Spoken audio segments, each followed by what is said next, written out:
أبدا لن نحيد، أبدا لن نحيد، أبدا لن نحيد عن خطى الإيمان. دربنا درب قويم، دربنا درب قويم بالهدى القرآني. أبدا لن نحيد، أبدا لن نحيد، أبدا لن نحيد عن خطى الإيمان. ويبعث فينا يقينا جديد، فيوم الشهادة نصر مجيد. جند الله، جند الله، جند الله، جند الله. أبدا لن نحيد، أبدا لن نحيد عن خطى الإيمان. دربنا درب قويم، دربنا درب قويم بالهدى القرآني. سائر في طريق الحق يا جند الله، سائر في طريق الحق يا جند الله. جند الله، جند الله، جند الله، جند الله. Assalamualaikum warahmatullahi wabarakatuh. Waalaikumsalam. Jumpa kembali dengan saya Agung Pribadi, the first history fighter in Indonesia, historivator pertama di Indonesia. Nah, tema kita sekarang adalah bahwa Sisingamangaraja 12 dan Pattimura itu seorang muslim. Selama ini yang kita kenal adalah kedua tokoh ini adalah tokoh yang beragama Kristen gitu. Nah, di sini saya akan membantah dan akan mengungkapkan fakta bahwa Sisingamangaraja 12 dan Pattimura adalah seorang muslim gitu. Dari mana kita melihatnya? Bukti pertama adalah bendera mereka kedua-duanya berwarna merah putih. Merah dan putih. Ada apa dengan merah putih gitu? Itu adalah bendera Rasulullah. Ada dalam riwayat Imam Muslim. Dalam kitab Al-Fitan jilid 10 halaman 340 dari Hamis Qastalani. Di situ tertulis bahwa Nabi SAW bersabda, sesungguhnya Allah memperlihatkan kepadaku bumi, timur dan baratnya. Dan Allah melimpahkan dua perbendaharaan kepadaku, yaitu merah dan putih. Nah, sekarang tokoh pertama adalah Sisingamangaraja 12. Apa penyebab perang Tapanuli atau perang Batak? Itu merepotkan Belanda 29 tahun. Perang Batak dipimpin oleh Sisingamangaraja.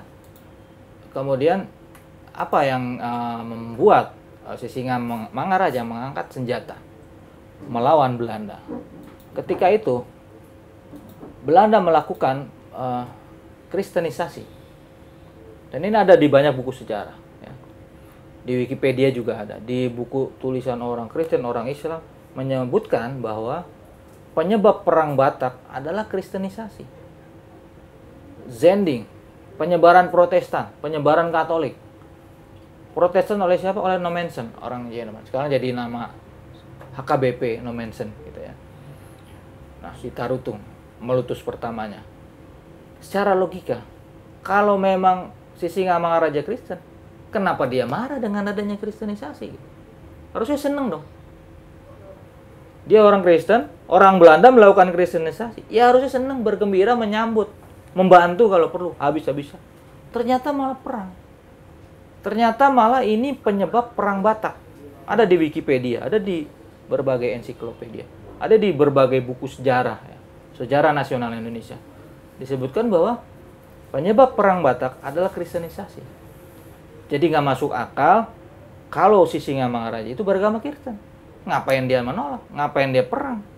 Kalau memang dia beragama Kristen gitu. Jadi motivasi keislaman itu lebih kuat, lebih masuk akal. Nah, kemudian si Sisingamangaraja masa mudanya bahkan sejak kecil dihabiskan di Aceh, sebuah kerajaan Islam, sebuah kesultanan gitu loh. Jadi masa mudanya lebih banyak di Aceh, Sisingamangaraja 12. Itu ditulis Profesor Dadamau Raksa. Dia menulis buku tentang sejarah kebudayaan suku-suku di Sumatera. Dia menulis beliau masuk Islam Sisingamangaraja 12. Dan disunat waktu di Aceh. Dan juga saat itu dia juga meminta bantuan kepada Kesultanan Aceh untuk melawan Belanda. Jadi kalau dia beragama Kristen, ngapain dia disunat? Ngapain dia minta bantuan Aceh untuk memerangi Belanda? Harusnya menyambut Belanda aja kan. Nah, sumbernya siapa? Tuanku Hasim. Mengutip pernyataan bibinya yang juga isi Panglima Polim.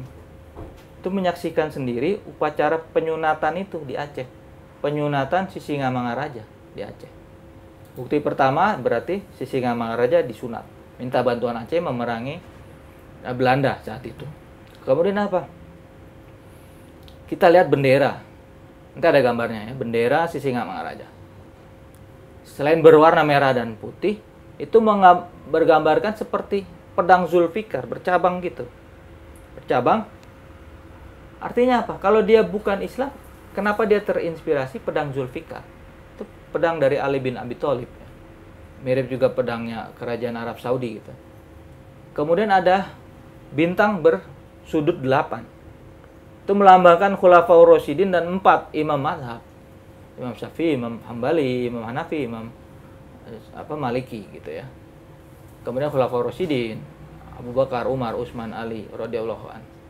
Jadi menggambarkan seperti itu gitu. Pedangnya pedang Zulfikar, kemudian bersudut 8 bintangnya, dan ada bulan bintang, dipercaya sebagai lambang Turki Utsmani gitu ya. Warnanya merah putih yang sesuai hadis itu perbendaharaan dari Rasulullah Shallallahu Alaihi Wasallam. Kemudian kita lihat surat dari Sisingamangaraja itu ditulis dalam tulisan Arab gitu. Memang bahasanya Melayu tapi tulisan Arab. Itu biasanya dipakai oleh sultan-sultan yang beragama Islam. Tulisan Arab Melayu itu. Oke, selain itu apa? Ada stempel Sisingamangaraja. Tulisan Arab tertulis Hijrah Nabi 1304. Bahkan Sultan Aceh hanya menyebut hijrah, tidak menyebut kata Nabi. Sultan Aceh yang dibilang paling Islam, paling mendekati Turki Utsmani, atau Sultan di Jawa ya, Kesultanan Demak, hanya menulis hijrah, tahun hijrah. Tidak menyebut kata Nabi. Sementara Sisingamangaraja menulis di stempelnya Hijrah Nabi. Jadi dia lebih Islam daripada Sultan yang paling Islam gitu. Yang lain nggak menyebut nama Nabi. Kalau Sisingamangaraja menulis dalam stempelnya itu adalah Hijrah Nabi. Gitu. Jadi lebih Islam dari orang Islam. Jadi sesuai dengan tuntutan Nabi Muhammad. Nah, Ketua MUI Mahmud Aziz Siregar, MUI Sumatera Utara, ya udah apalagi yang diragukan sih? Udah jelas. Bendera stempel itu corak Islam dari pemerintahan Sisingamangaraja. Apalagi yang diragukan? Kemudian sejarawan dari Unas Islam Medan, Muhammad Said, dia menulis buku tentang Sisingamangaraja. Dia mengutip dari Zendeling berkebangsaan Belanda. Nulis bahwa Sisingamangaraja sudah memeluk Islam. Jadi sumbernya orang Belanda yang mengatakan bahwa Sisingamangaraja sudah masuk Islam. Juga ada dalam koran bahasa Belanda tahun 1907. Menurut kabar dari penduduk setempat, sudahlah benar raja yang sekarang, maksudnya Sisingamangaraja 12, semenjak 5 tahun yang lalu telah memeluk Islam gitu. Kemudian ada surat rahasia dari Departemen Van Oorlog, Departemen Perang Belanda. Letnan L. van Vuren menyatakan bahwa sudah pasti Sisingamangaraja yang tua dan putra-putranya telah beralih memeluk agama Islam, walaupun keislaman mereka tidak seberapa meresap dan tidak disebarkan kepada rakyatnya. Kemudian kenapa beragama Kristen keturunannya? Karena ketika ditangkap Sisingamangaraja, itu yang mengasuh anak-anak dan cucunya itu Belanda. Dididik Kristen, kemudian dibaptis. Maka keturunannya menjadi Kristen gitu. Nah, kemudian kita beralih ke tokoh berikutnya, yaitu Pattimura.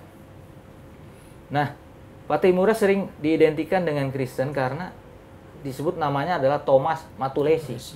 Itu bernuansa Nasrani. Sebenarnya bukan Thomas Matulesi, tapi Ahmad Lusi sebenarnya. Mat Lusi.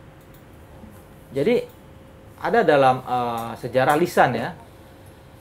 Sejarah lisan yang menyebutkan nama Pattimura adalah Mat Lusi gitu ya. Dia lahir di Hualoi, Seram, bukan Saparua. Ia bangsawan dari kerajaan Islam Sahulau yang saat itu diperintah Sultan Abdurrahman.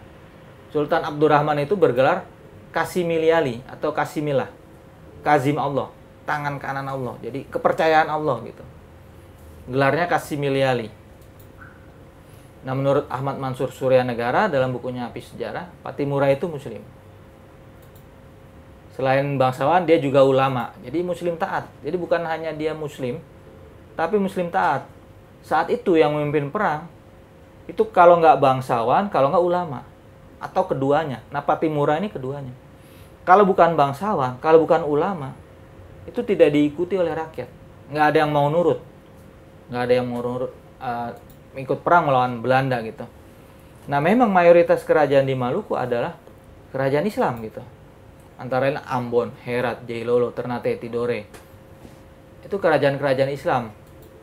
Saking banyaknya kerajaan Islam, orang Arab dan beberapa sultan ya ketika berkunjung ke Maluku menyebut Maluku adalah, waktu itu belum ada namanya, menyebut Jaziratul Mulk. Jaziratul Mulk, negeri raja-raja saking banyaknya kerajaan. Dari Jaziratul Mulk ini maka menjadi Maluku. Dan kalau orang bilang bahwa Ambon atau Maluku identik dengan Kristen, itu salah besar. Gampang aja ngelihatnya. Lihat aja kalau naik pesawat dari udara, lebih banyak gereja apa masjid, apa menara masjid gitu ya. Kenyataannya kalau kita lihat dari udara, itu lebih banyak masjid daripada gereja. Nah, saat itu perlawanan Pattimura adalah menentang ketidakadilan, penindasan, pemerasan. Ketika itu tanam paksa. Orang Maluku tidak boleh menanam tanaman lain selain tanaman yang diperintahkan. Misalnya kopi, lada, itu yang boleh ditanam. Sehingga dia tidak bisa menanam padi untuk makan, seperti itu. Bahkan kalau tanamannya agak kelebihan, itu ada yang patroli namanya pelayaran hongi. Langsung dipotong, dibakar gitu ya. Dan orang Maluku wajib menjual kepada Belanda, nggak boleh menjual ke yang lain ya, monopoli gitu. Jadi, nah karena ketidakadilan seperti ini, maka terjadilah perlawanan dari Pattimura ya. Jadi ada ketidakadilan. Terus diwajibkan menyerahkan ikan asin ya, dendeng, kopi, wajib bikin, wajib menyerahkan kepada Belanda. Nah, karena itu rakyat udah nggak tahan dan melihat penderitaan itu, Matlusi itu memimpin rakyat, membantu rakyat untuk melawan Belanda gitu. Akhirnya berhasil merebut benteng Dorstad di Saparua gitu ya. Dan seorang Belanda jenderal itu terbunuh. Perlawanan meluas ke Ambon, Seram dan tempat-tempat lainnya. Jadi berulang kali Belanda mengarahkan pasukan, tetap tidak bisa mengalahkan gitu ya. Jadi tetap susah gitu. Akhirnya apa? Meminta bantuan. Jadi untuk sementara saya akan berhenti dulu, jangan kemana-mana. Nanti akan dilanjutkan lagi. Ya.